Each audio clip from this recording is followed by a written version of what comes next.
Hello, everybody. Welcome to NUFC Talk TV. I'm Chris, the American Mag. Of course, you know already. Don't forget to subscribe, hit the like button, and let's help us reach like 100 likes immediately. Please hit that like button. Don't forget, it helps us get to more Newcastle United fans. I'm right here in the car reporting from the car. I got the sunshine hitting me in the face, so hopefully, I apologize for the shadows, and hopefully you can see me fine. We have to talk about not so much of news reporting, but just giving my opinion in a bit of a rant, really, about what's going on with the media and the agenda that they're trying to push. Leave Newcastle United alone. Leave Newcastle United alone. We already have to deal with PSR. We already have to deal with these rules that are shady rules. We have all this money in the world we can't spend on it. We have a limited squad. I understand that the media, the Cartel 6, the Cartel 5, if you got to take Man City out of there, obviously, the Red Cartel.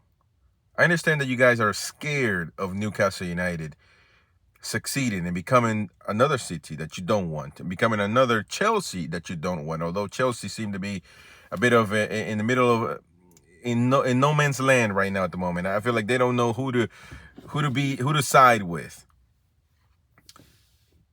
But the amount of stuff that I've been seeing now, the leaked messages from the Saudi prince and Amanda Stavely being reported widely, and you know, trying to create a mountain out of molehill, trying to get 3 years later, trying to get the Premier League to do something about it.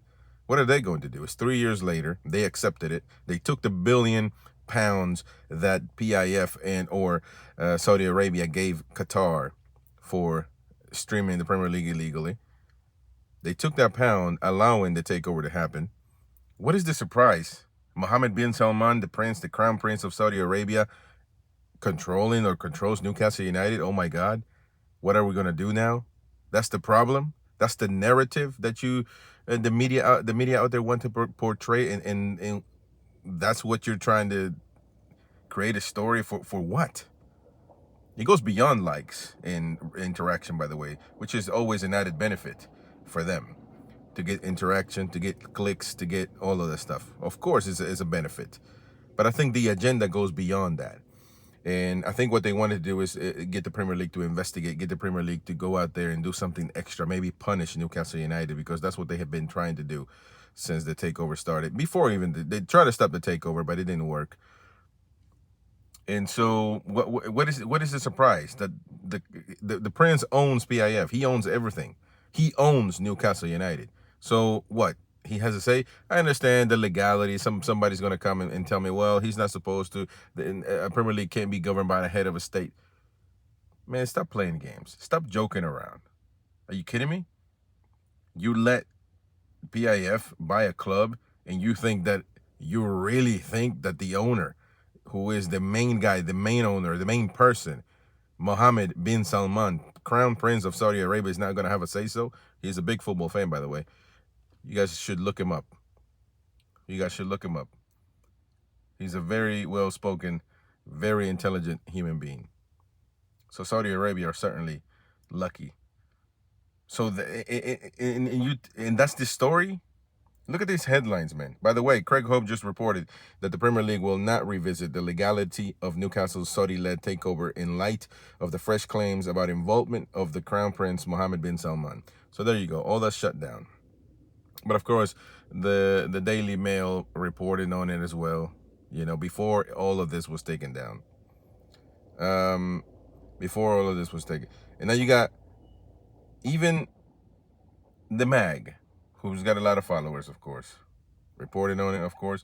Now, you know, do Newcastle United take over Amanda Stavely WhatsApp conversations tell us anything new? No, it doesn't. It doesn't tell us anything new. Anybody with a common sense knows that bin Salman must have been he must have wanted a football club. He must have wanted to invest in. It's his company. PIF is his company. Come on, man. What are we saying here? That Al Rumayyan is the one in charge, and the prince just collects the money? He doesn't. No, it's his company. It's Mohammed bin Salman's company. PIF is. Al Rumayyan runs it. He runs a lot of companies. Aramco, one of those as well. So he runs them. But the main head is Prince Mohammed bin Salman. What is the surprise here? If your concern was about a head of state running a club in the Premier League, well, you should have never let it happen. Which you tried anyway. The Premier League did try, and but it didn't work out. More headlines. The Telegraph started all this, by the way. How Newcastle Saudi takeover ripped the $8 billion a year Premier League in two. How did it break them in two? As far as we're concerned, Newcastle United hasn't broken anything yet, because we're so limited about the rules that you implemented right after the takeover. So you tell me what's been broken in two. They also say controversial deals sparked accusations of sports washing and stoked the civil war at the heart of English football. Newcastle United are the villains. Newcastle are the bad guys. PIF are horrible people. Shut the hell up. If you're man enough, if you're big enough, if your club's up there at the top, the Red Cartel, Manchester United, Arsenal, Liverpool, Tottenham, Chelsea, I don't know where Chelsea stands at right now. It'll be interesting to get their takes. But I think right now they stand more on the Red Cartel side than anything else. You got to take Man City out. If you're big enough, if you're strong enough, if you're man enough, come beat us. Beat us. Play us man to man and beat us. We're about to play Chelsea twice. Beat us. Chelsea eliminated us from the Carabao Cup. Fair enough. Beat us on the pitch. Stop playing dirty. Stop playing dirty. If we're not good enough, we're not going to be, nothing is going to happen. If we're not good enough, we just won't win anything. If we're not good enough, nothing will happen. You will never have another Man City or Chelsea if we're not good enough. But beat us on the pitch. Stop implementing these weak and stupid rules to prevent us from getting up there. If we have the money to spend it, let us spend it. Stop being a scary twat.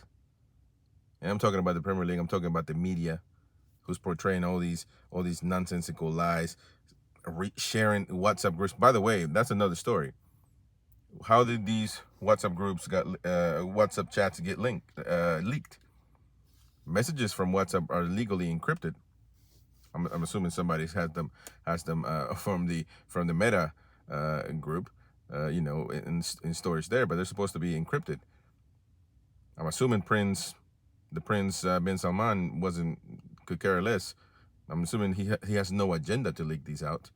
Amanda, did she leak them out? I mean, all the speculation of people saying that PIF bought her shares and kind of kicked her out of Newcastle because of the PSR problems that we got involved with. I'm not so much sure that is true, but it could be. It could be. Somebody had to leak it. Somebody had to leak those messages.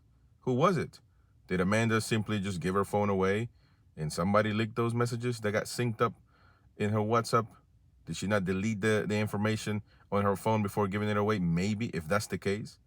It seems too accidental for my liking. The Chronicle, and this is what made me make this video, by the way. The Chronicle is supposed to be one of our own media outlets, and I mean, at the end of the day, they have to be objective. They have to report on stuff like we do here, and they do have sources. Obviously, we have zero sources here at NUFC Talk TV. We basically react to everything that that's being shared out there, and we talked about it in the breakfast show as well. And that we have to do it. We have to give it the light of day here, because it's something that's going on with Newcastle United. So in the breakfast show, we covered it, but my take and my rant goes out to the media, because the agenda is still very much alive, and it continues. Right here, the Chronicle says Boris Johnson, minister, speaks out after Newcastle's WhatsApps with Amanda Staveley and chairman. What the hell is Boris Johnson got to do with any of this? What does he have anything to do with this? Boris Johnson, ex-prime minister of the UK. What the hell does he have to do with this? And I'm sure somebody's going to come out and explain, well, because of this, because of that. Nonsense. Gobshite. I'm tired of seeing the media trying to take us down, man. Every week, once a week, every 2 weeks, every month, there's a story about Newcastle, about the rules, about this and that. Leave us alone. Let us be. We already can't do what we need to do because of your bullshit rules. So let us be. Be a man and beat us on the pitch. Beat us on the pitch and leave Newcastle United alone. Anyways, that was my rant on the media BS. Thank you so much for watching, listening. Don't forget to subscribe, hit the bell for notifications, and hit that like button. Very important. We'll see you in the next one, folks. Bye-bye.